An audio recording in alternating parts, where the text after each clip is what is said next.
Stated. HPD respects the arbitrator's decision.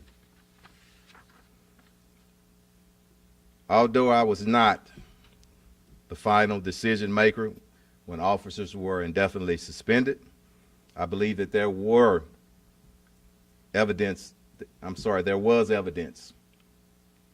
of policy violations. A call to the community. It's a difficult time for, I stated, the Chavez family, our department, and our community. I ask that everybody do what we always do as Houstonians. We stand together in difficult times. Just want everybody to be respectful. Everybody has difference of opinion, but let's all respect the process, and let's have some time for healing as we get through this process. And again, let's please pray for this Chavez family and pray for everybody that's involved. I'll open up for questions, and remember, some things I can't discuss, and we'll briefly open it. And when I get through, Assistant Chief will open up for, we'll discuss in Spanish and update us. Questions? Yep. So how many witnesses did the city actually end up putting on during the arbitration? I think it was one or two, not many. So you said that you believe that there was evidence of policy violations, and it was on the burden was on the city to prove this case, and that these terminations should be, held, not rescinded. What does it say about the strength of the case that you only have?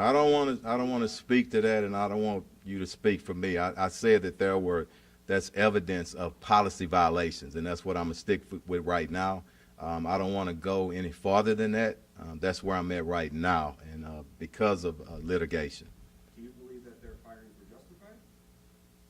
That's what I'm going to stick to right now. Next question. Can you be specific as to what those policy violations were? No, I'm not going to speak to the actual arbitration hearing and whatnot. I'm just saying that we do feel that there were policy violations. Can you talk about what happens with these officers next? How fast they'll be back on the force? Are they on the force now? We just, they're going to be reinstated, as I said.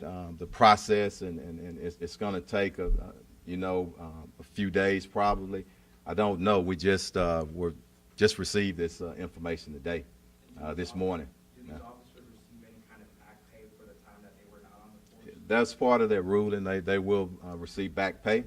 What I do want to say, they've been away from the department almost 2 years, and there will be reintegration training, also additional training, just as any other officers are involved in critical incidents. We always look for ways to reemphasize training. And I believe 5 officers were fired initially by former Chief Acevedo for being reinstated. Is there a reason the 5th is not going back or coming back? In this particular case, I believe we so. had we had 1 sergeant and 3 officers. Okay.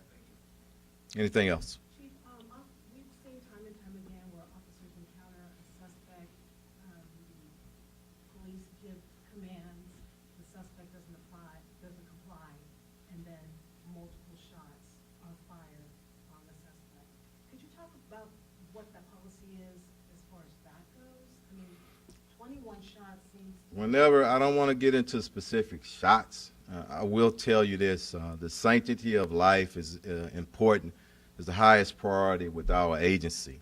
And far as using deadly force, okay, the measuring stick is objectively reasonable under those circumstances at that particular moment. So we expect all of that and go by that. And moving forward, if there's ways that we can make improvements, we always are willing to do that, and that's what we'll do as an agency. We'll continue to do whatever we can to improve our performance out in the field. Let me get her, and I'll come back to you.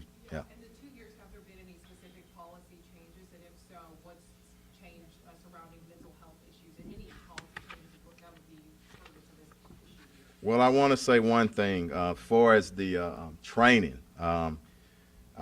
just a re-emphasis on things that we were already doing, but scene management, constant assessing of the threat. More ballistic shields in the field where we can deal with suspects that have straight edge weapons or possibly tasers or whatever it may be. So we're always looking at ways to improve. And I want to say a huge thing too with the opening of our tactical village, more scenario-based training. It speaks, we all know that that's the best kind of training.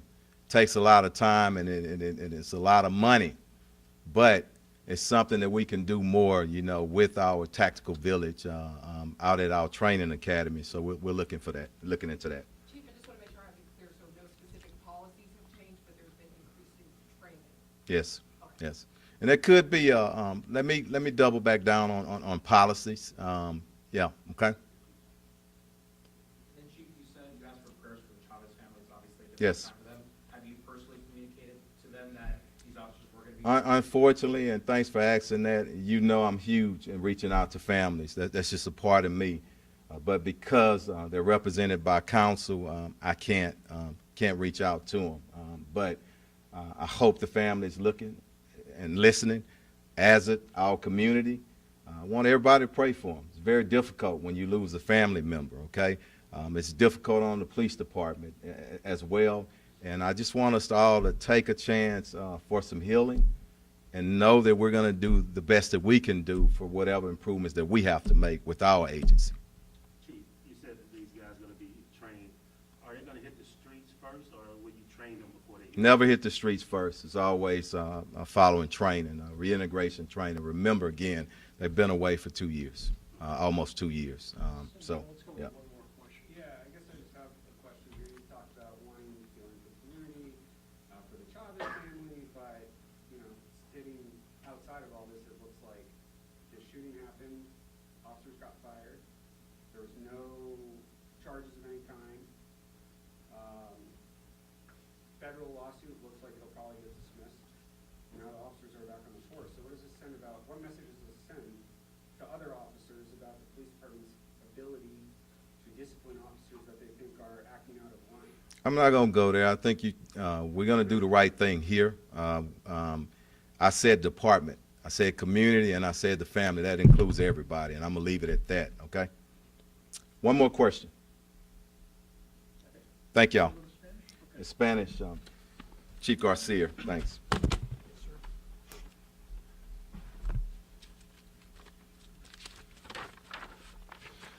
So, buenas tardes, soy Ernesto García de la Policía de Houston, agente jefe. Como el jefe Troy Finner dijo, ahorita es que sabemos que es un tiempo difícil para la familia del Chavez y entendemos eso. Entonces queremos decir que el departamento está orando por esa familia y también estamos pidiendo que la comunidad también ora por esa familia también. 4 oficiales de la policía de Houston recibieron suspensiones indefinidas por un tiroteo que pasó el 21 de abril del año 2020 a la calle Glazen, el bloque 800. Cuando recibieron ese suspensos, los oficiales apelaron esa decisión. Entonces, en este estado, las reglas y las leyes en este estado dicen que los oficiales tienen el derecho y tienen la oportunidad de apelar esa decisión. Entonces, la cosa que pasó es que hay un proceso aquí en este estado que una persona, un tipo de juez que oye el parte de la ciudad y oye la parte de los oficiales, de los abogados. Entonces, esta persona, este juez, es independiente de esta investigación y este caso. Cuando oyó toda la información de esta investigación, esa persona, el juez de este proceso, decidió que los 4 oficiales deben de ser reinstalados al departamento de la policía. Entonces, eso quiere decir que quieren que los oficiales regresen a trabajar en este departamento de la policía de Houston. Como el jefe Troy Finner dijo, estos oficiales no han trabajado en la calle por 2 años. Vamos a hacer todo posible que ponemos que hacen entrenamiento antes que vayan en la calle. Pero ahorita no podemos hablar mucho de este caso, este proceso, porque todavía estamos en corte y estamos con unas demandas que están ahorita enfrente del corte.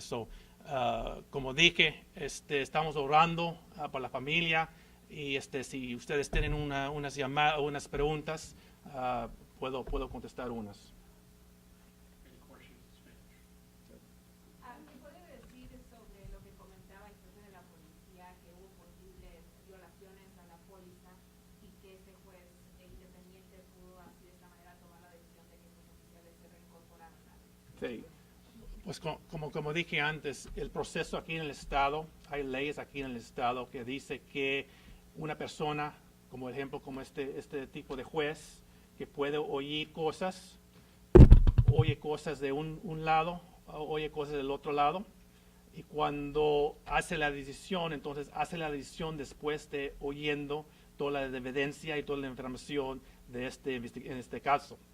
Entonces, las leyes dicen que si ese juez hace la decisión, entonces el departamento de policía necesita seguir esa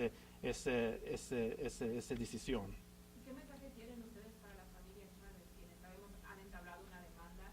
Ellos no están de acuerdo con lo que se tomó y se decidió sobre el caso, desestimar estos cargos contra los oficiales. ¿Qué les tienen que decir a la gente? Sí, pues no puedo hablar de eso. Como dije, hay demandas ahorita con el corte, hay enfrente del juez que está haciendo más decisiones de estas demandas, pero como dije, estamos orando y sabemos que este día es bien difícil para ellos, pero vamos a seguir adelante y estamos también pidiendo a la comunidad también que ayudamos, que seguimos adelante de esto. ¿Y saben cuándo se van a reincorporar los oficiales? ¿Es cuestión de días, semanas? ¿Y van a también a recibir algún tipo de entrenamiento adicional? Sí, van a recibir un tipo que van a estar en entrenamiento, pero no sé si va a ser semanas, meses, no sé. Va a depender de cómo va el entrenamiento. Any other questions? Thank you, Chief. Do we need to clarify anything on the training question possibly, but I think we answered it. Well, I Yeah. think some policy, We evaluate every. Right, policy right, changes, right? right. Yeah, we, I just want to make sure. I just want to be clear of this. We evaluate, we reevaluate in things, and we put emphasis on training. As far as policy, we did put out training tapes, but policy was there, okay? But we did put out training tapes, and we will, every time there's a critical incident, we always look at ways that we can reemphasize or improve things, okay? And that's what we did in this case. Training, Okay. in regards to mental health or just training, overall training? Just overall training of what's, whatever is pertinent to this particular case and any other case, okay? It's no different. Anytime we have a critical incident, we always gonna look at that, okay? Chief, I'm sorry. Yep. I gotta keep up with this. Well, no, St. John, we're done with that. Same Can you question. say if you feel like it was appropriate for these guys to be fired in the first place? No, I'm not going there, Sinjin. I'm not here for that, and we'll move on. The most important thing, and I want everybody to understand this, it's difficult. It's emotional. You got families involved. You got the department involved, our community. So I don't want to get up here and go. That's where it is right now, and we want to be respectful. Talk to you later, okay? Chief, Yes, one more. Will the Yep. officers be trained on the same policy that didn't work, or they are going to be trained on the new? Whatever training that we need to train them on, we will, and it's the reintegration training. They've been away for 2, and whatever else that we're going to train them on, but they will receive additional training before they're assigned. Okay. Okay. Thank y'all. All right. Thanks.